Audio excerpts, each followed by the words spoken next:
Assalamualaikum warahmatullahi wabarakatuh. Baik, kami kali ini dari kelompok 4 akan membahas tentang tes objektif, yaitu jenis isian. Yang dimana di sini kami akan membahas tentang karakteristik dari tes isian itu, kemampuan apa saja yang diukur, jenis soalnya seperti apa, cara penskornya seperti apa, kelebihan dan kekurangan dari tes isian itu, dan kaidah penulisan tes isian itu seperti apa sih.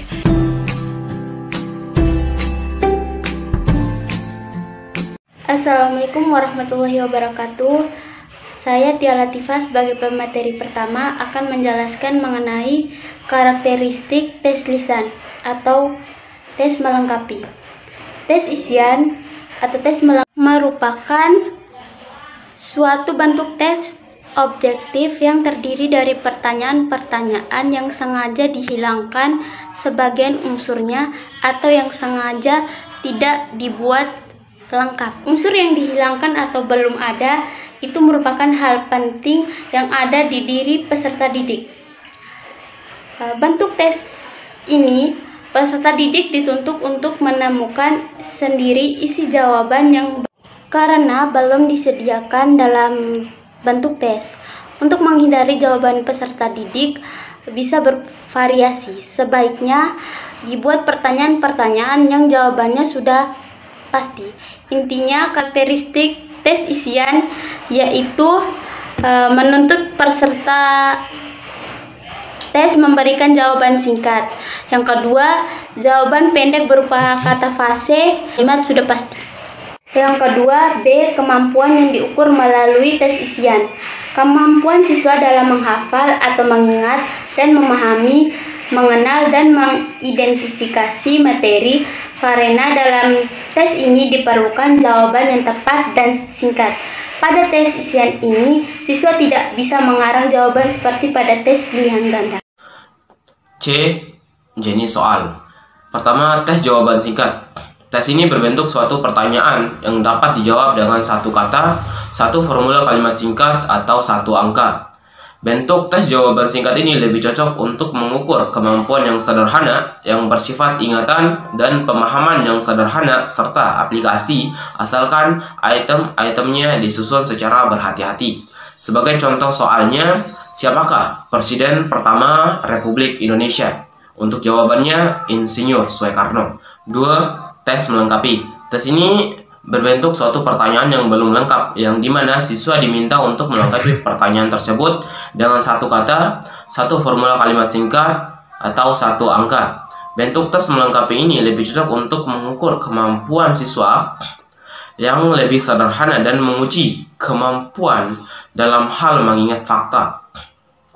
Prinsip yang sederhana dan menguji kemampuan pada tahap yang lebih tinggi, seperti pemahaman aplikasi, asalkan item-itemnya dikonstruksikan secara berhati-hati.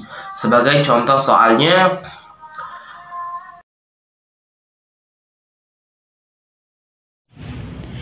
baik, di sini saya sebagai pemateri ketiga atas nama B. Dena Rosita akan menjelaskan penskoran pada tes lisan.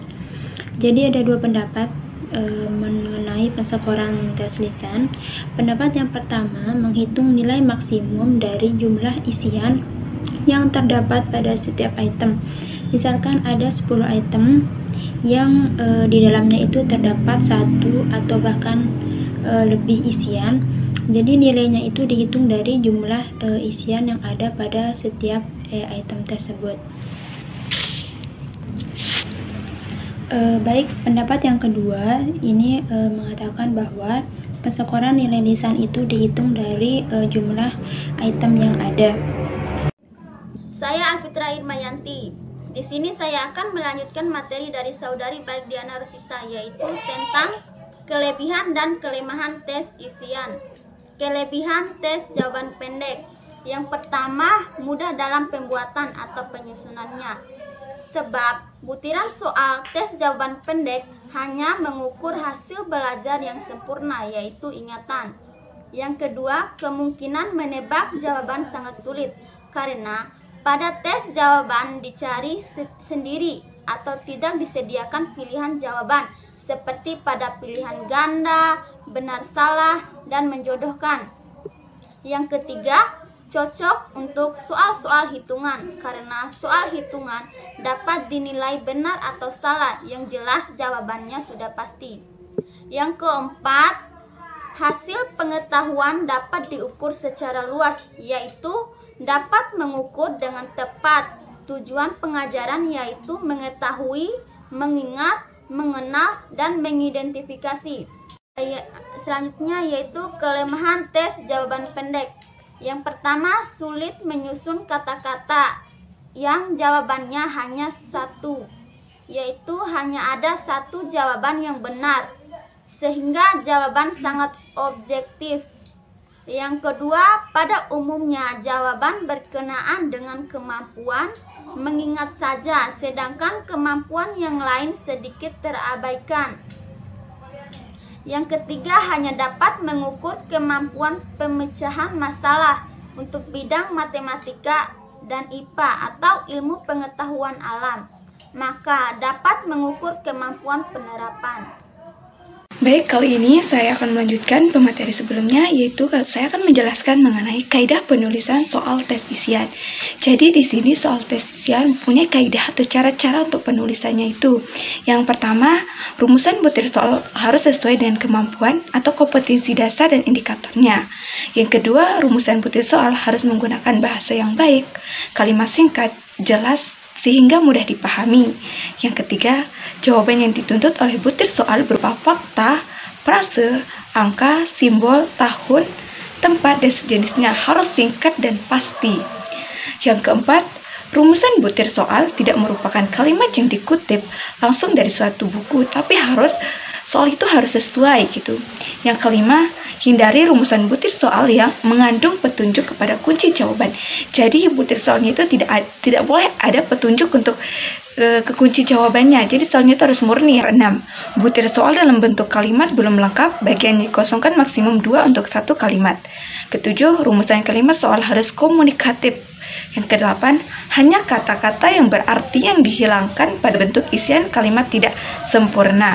Selanjutnya itu nomor 9, jumlah skor ditentukan oleh banyaknya tempat jawaban yang benar atau yang salah sesuai banyaknya butir soal. Ke-10, jawaban berupa kata-kata sependek mungkin, bilangan atau tanda atau simbol hanya ada satu jawaban benar.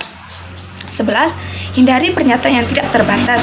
12, hindari pernyataan yang hilangkan terlalu banyak. Sekian presentasi dari kelompok 4. Kami harap presentasi kami kali ini akan bermanfaat buat kalian semua dan bisa digunakan dan diterapkan dalam kehidupan sehari-hari. Kurang lebihnya kami mohon maaf. Wassalamualaikum warahmatullahi wabarakatuh.